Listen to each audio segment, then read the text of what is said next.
When the East India Company seized South India in the 1790s, they inherited an economic mess. To extract the wealth, they launched a radical administrative takeover. Under native rulers, corrupt middlemen squeezed the peasant cultivators for every penny. These exploited farmers, known as ryots, were left with barely enough to survive, forcing them to hide their crops to evade the tax collectors. To bypass this corruption, the British introduced the Ryotwari Settlement. Surveyors measured every field's soil quality to calculate a fixed money rent. The government issued a written lease to lock in the exact demand, protecting the ryot from arbitrary shakedowns. But establishing this direct control required breaking the existing power structures.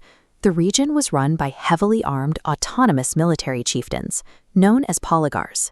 The company ruthlessly crushed their rebellions and demolished their stone forts, converting the warlords into heavily taxed landlords. While this system mapped the region's wealth, it had a fatal flaw. Micromanaging hundreds of thousands of individual farmers became an administrative nightmare. The sheer volume of disputes completely overwhelmed the British judicial system. Exhausted, the company abandoned the individual approach, instead leasing entire villages to headmen for 3 years. The British successfully crushed the warlords, but learned that micromanaging an entire subcontinent's farmers was an administrative impossibility. By 1800, the East India Company had pushed far beyond coastal trading posts, seizing massive swaths of the Indian subcontinent under the Madras Presidency. But winning territory on the battlefield revealed a stark problem. Lands like Malabar and Salem were huge, but financially exhausted from years of conflict. Defeating an opposing army requires troops and artillery.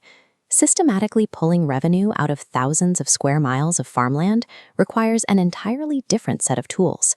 To pay for their newly bloated military presence, the company tried plugging into the legacy taxation systems left behind by local rulers, relying on networks of regional elites and warlords to collect the dues.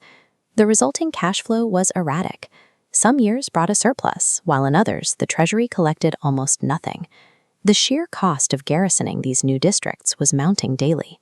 Without a predictable tax engine to offset those expenses, the company's military victories were actively driving them toward bankruptcy. A few distinct company administrators on the ground, notably Captain Alexander Reed and Lieutenant Colonel Thomas Munro, saw this collapse coming. They argued that stabilizing the colonial monopoly required dismantling the existing economic hierarchy and building a completely new political economy from scratch. Their proposed solution was known as the Ryotwari Settlement. Instead of farming out tax collection to regional strongmen, the company would bypass the middle layer entirely and collect directly from the individual peasant cultivator, known as the ryot. Executing this meant replacing the blunt instrument of military coercion with something far more precise, a massive, data-driven civil bureaucracy. The Ryotwari Settlement functioned as the structural blueprint for a modern colonial surveillance state, an apparatus designed to map and control millions of rural subjects. To understand why the old system failed, look at the structure of the colonial economy. The East India Company sat at the very top, while the vast population of ryots actually working the fields sat at the bottom. Between them sat a dense, opaque layer of intermediaries, zamindars, polygars, and head village inhabitants. The company relied on these elites to collect the agricultural yields. As wealth traveled upward from the harvests, it hit this middle layer. The intermediaries extracted what they wanted, funneling the bulk of the profits into their own pockets before passing a fraction on to the British. The fatal flaw for the British was absolute information asymmetry. The company had no idea what the land was actually capable of producing. Company records detail exactly how this blind spot was exploited. Native officers and renters used their unsupervised authority to serve their own private views. They artificially lowered taxes for their friends, making up the difference by violently overassessing the poorest cultivators. Faced with extortionate demands, the most vulnerable ryots pushed back using the only leverage they had. They concealed their crop yields, evaded the tax collectors, or simply abandoned their villages entirely. When the labor force scattered, agricultural production halted, leaving the company's treasury suddenly empty at the end of the harvest season. The British recognized they had tethered their survival to a network of local brokers whose primary economic incentive was to lie about the true value of the land. Farming out revenue to local elites created a parasitic layer that actively impoverished the subjects while threatening the financial collapse of the colonial enterprise. To break the information asymmetry, Monroe and Reed realized they had to bypass the elites entirely, get on the ground, and collect their own empirical data. They initiated a massive, systematic survey. Moving past the district level, British officers and their local assistants measured out individual agricultural fields across thousands of square miles. They didn't just record the size of the plots. They graded the soil quality and assessed the specific productive capacity of every acre. The documentation splits properties into dry grain culture, called panja, and wet paddy lands, designated as nunja. Because nunja fields depended on uncertain rains, crop yields fluctuated, so taxes were collected as a direct percentage of the harvest. The company administrators eliminated this physical crop share model entirely, replacing it with a fixed demand paid in cash. By looking at the new survey data against average yields from previous years, the British standardized the demand, converting physical grain into a defined monetary rent. They formalized this new direct relationship through a specific legal instrument, the individual lease, or pata. It clearly specified the exact extent of their land, the quality of the soil, and the precise cash owed for the year. This piece of paper acted as a shield. By explicitly defining the absolute maximum tax liability, it stripped corrupt native officers of their ability to demand arbitrary extra payments. By mapping every furrow and fixing the tax in coin rather than grain, the EIC effectively monetized the agrarian landscape, locking in state control and predictable revenue.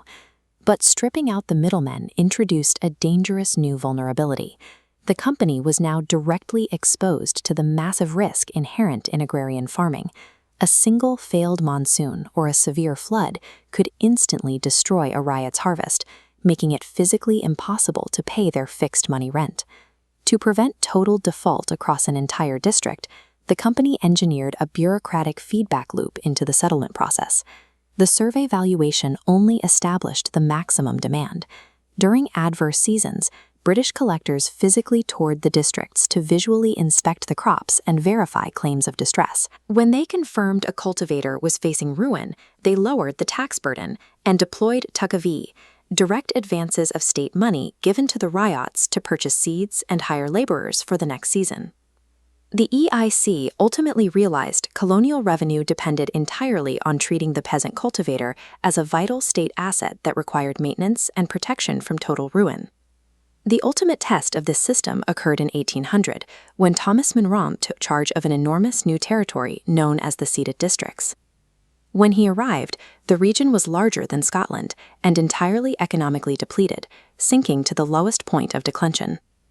Under Monroe's administration, the data shows a turnaround. Land revenues climbed to over 1.5 million pagodas, realizing nearly 12 million pagodas total with low default rates. Crucially, Monroe reported it was never necessary to call out a single soldier to support the collections. This chart illustrates the true power of the model. By replacing arbitrary extortion with clearly defined data, the company secured a steady upward trajectory of state income.